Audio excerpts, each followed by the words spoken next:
तो ये रहा हमारा जो लेक्चर का शेड्यूल है।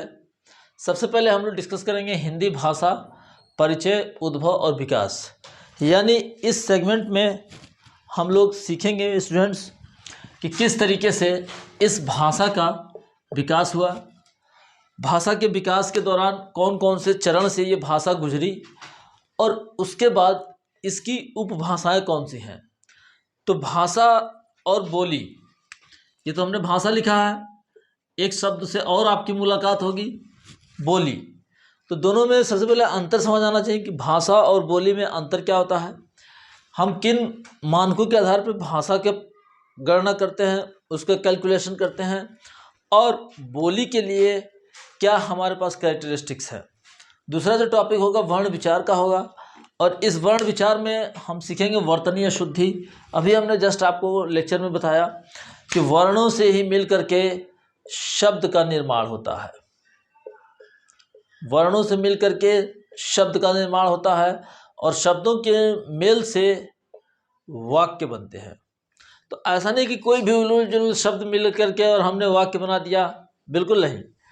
शब्द उसे कहते हैं कि वर्णों का व्यवस्थित क्रम हो, उसके बाद उससे शुद्ध शुद्ध अर्थ निकले, यानी कि कहीं ना कहीं किसी न किसी शब्द के निर्माण का कोई अर्थ निकले, तभी वो शब्दकोश में शामिल होगा। जैसे अगर मैंने एक दो वर्ण मिलाया आ और लू, क्या हो गया आलू। अब अगर हमने इसको कर दिया टालू या हमने इसको कर दिया वालू, तो बना तो शब्द लेकिन इस शब्द का कोई मतलब नहीं है, यानी इसका कोई अर्थ नहीं निकल रहा है, इसलिए इन्हें शब्दकोश की श्रेणी से बाहर कर दिया गया। तो शब्द वर्ण। विपरीतार्थक शब्द, अभी हमने कहा कि समृद्धि, जिस भाषा के शब्दकोश जितने ज़्यादा होंगे वह भाषा उतना ही परिनिश्चित और परिमार्जित होकर के विस्तार पा सकती है। तो विपरीतार्थक शब्द बहुत सारे शब्द हैं। पर्यायवाची, जिसको हम लोग सिनोनिम्स बोलते हैं इंग्लिश में। देन जो हमारा अगला वर्ड है, अनेक शब्दों के लिए एक शब्द। समास, हमने इस जगह लिखा है ना, जैसे बहुब्रीहि समास, तत्पुरुष समास, अव्ययी समास। उसी तरीके से समास अनेक शब्दों के लिए एक शब्द। जैसे लंबी है गर्दन जिसके, या सुंदर है ग्रीवा जिसकी। सुग्रीव, क्या हुआ, सुग्रीव एक पात्र है रामायण का। स्टूडेंट आई थिंक आप लोगों ने इनका जरूर नाम सुना होगा, सुग्रीव का। इन्होंने राम को बहुत सहयोग किया था जब लंका के लिए आर्मी बनानी थी। तो सुग्रीव यानी कि जिसकी गर्दन बहुत सुंदर हो, तो उसी को बोलते हैं सुग्रीव। जो हाथी की तरह चले, यानी कि गजगामिनी, क्या उसको बोलते हैं, गजगामिनी। तो गज मतलब हाथी, गमन मतलब चलने वाला। ऐसे बहुत सारे वर्ड्स हैं, तो हम लोग इसको सीखेंगे। अनेक शब्दों के लिए एक शब्द। वह व्यक्ति जो युद्ध में स्थिर रहता है, युद्ध में स्थिर रहने वाला व्यक्ति क्या कहलाता है, युधिष्ठिर। ये भी एक पात्र है, और यह पात्र है आपका महाभारत का। चलिए, शब्द निर्माण के क्रम में हम देखेंगे उपसर्ग और प्रत्यय।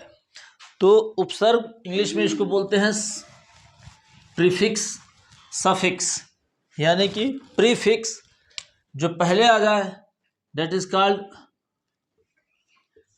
उपसर्ग, और प्रत्यय तो प्रत्यय बाद में लगता है, उपसर्ग पहले लगता है। तो उपसर्ग प्रत्यय, फिर तद्भव तत्सम। शब्द का निर्माण है, ये किस तरीके से शब्द बने हैं।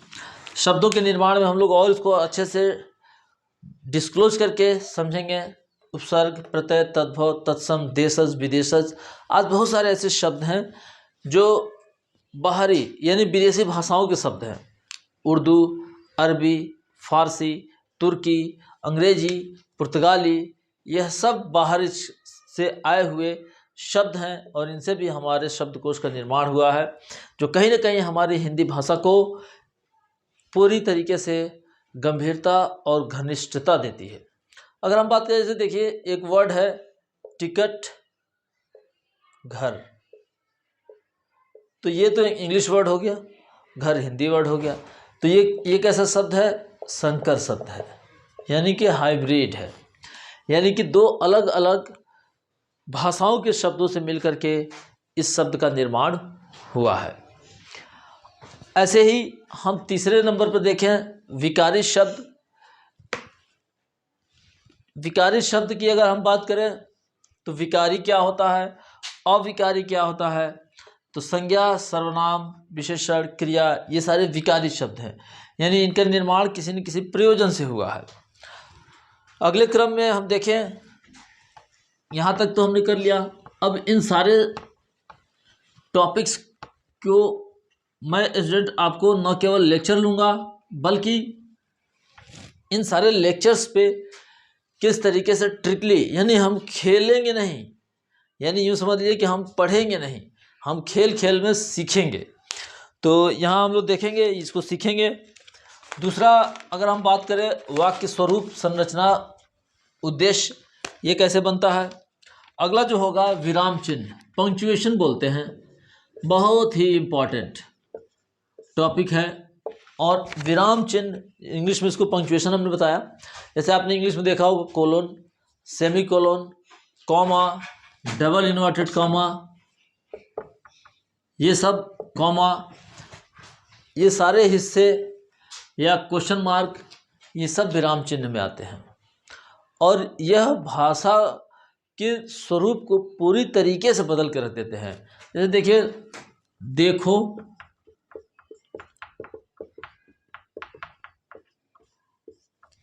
बहुत ही पॉपुलर एग्जाम्पल है, देखो बोलो मत, हमने कॉमा लगा दिया, इसका मतलब क्या है, वो देखो बोलना नहीं है।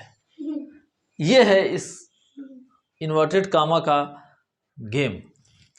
अब विराम चिन्ह के बाद हम हिंदी में, तो मैंने आपको इंग्लिश में समझाया, हिंदी में अगर हम बात करें तो ये सारे चिन्ह इसमें इस्तेमाल होते ही हैं। कोलोन, सेमी कोलोन, बहुत सारे चीज़ें, जैसे त्रुटि के लिए या विवरण चिन्ह ऐसे बनाया जाता है। तो ये आपसे एग्जाम से पूछा जाता है कि ये चिन्ह किस बात, इस चिन्ह का नाम क्या है या इस चिन्ह का नाम क्या है। तो स्टूडेंट्स, ये विराम चिन्ह हमारा टॉपिक रहेगा। उसके बाद अगर हम देखें तो मुहावरे, लोकोक्तियाँ, ये सब भी इसके पार्ट्स हैं। तो इन सारे मुहावरों को कैसे हम याद करेंगे, मुहावरों को याद करने की क्या ट्रिक होगी, वो सब हमको आपको सिखाना है। हम आपको सिखाएंगे कि मुहावरे कैसे याद करते हैं, कैसे समझते हैं, कैसे उसको लिंक करते हैं, लोकोक्तियों का क्या महत्व स्थान है। इसके अलावा शब्द शक्तियाँ भी एक टॉपिक है, जिसमें अभिधा, लक्षणा और व्यंजना, क्या लिखा है अच्छे से देखिए, अभिधा, लक्षणा और व्यंजना, अभिधा, लक्षणा और व्यंजना। अभिधा, लक्षणा और व्यंजना शब्द शक्तियाँ हैं। अभिधात्मक भाषा कैसी होती है, अक्सर आपने देखा होगा कविताओं में कि जब भाषा को सीधे सीधे ढंग से कह दिया जाता है बिना किसी मुहावरे, अलंकार के प्रयोग किए हुए, तो वहाँ पे अभिधात्मक भाषा होती है। इसी तरीके से लक्षणा है, व्यंजना है, एक एक करके हम लोग उदाहरण के साथ समझेंगे, जो कहीं ना कहीं आपके स्टडी को एक सीरियसनेस देगा, सीरियसनेस, गंभीरता। स्टूडेंट्स, मैं उम्मीद करता हूँ कि जीएस एंड हिंदी हब आपको आपकी मंजिल तक पहुँचाने का पूरा एफर्ट करेगा और पूरी हिम्मत, हौसलों के साथ हम लोग पढ़ेंगे। घबराना बिल्कुल नहीं है, क्योंकि हम लोग एक एक करके सीक्वेंस बाय सीक्वेंस समझेंगे लेक्चर्स को, उससे जुड़े हुए पीडीएफ उपलब्ध कराएंगे, उससे जुड़े हुए आपको टेस्ट मटेरियल्स उपलब्ध कराएंगे, और साथ ही साथ आपके रिवीजन टेस्ट, रिवीजन सेगमेंट्स। रहा सवाल अंतिम बिंदु, वो होता है आपके इस पूरे लेक्चर का चार्ज। तो चार्ज बहुत इम्पॉर्टेंट नहीं है, हमने इस हिसाब से रखा है कि निम्नतम से निम्नतम व्यक्ति, या यूँ कहें कि निम्नतम से निम्नतम आय वाला छात्र भी हमारे इस कोर्स को ज्वाइन करके हमारे साथ जुड़ जाए और अपनी स्टडी को बेहतर बना सके। तो मैं एक बार फिर से आपका तहे दिल से स्वागत करता हूँ GS and Hindi hub platform पे। या ऑनलाइन का प्लेटफॉर्म है, और यहाँ मैं आपके साथ पूरे हौसले और हिम्मत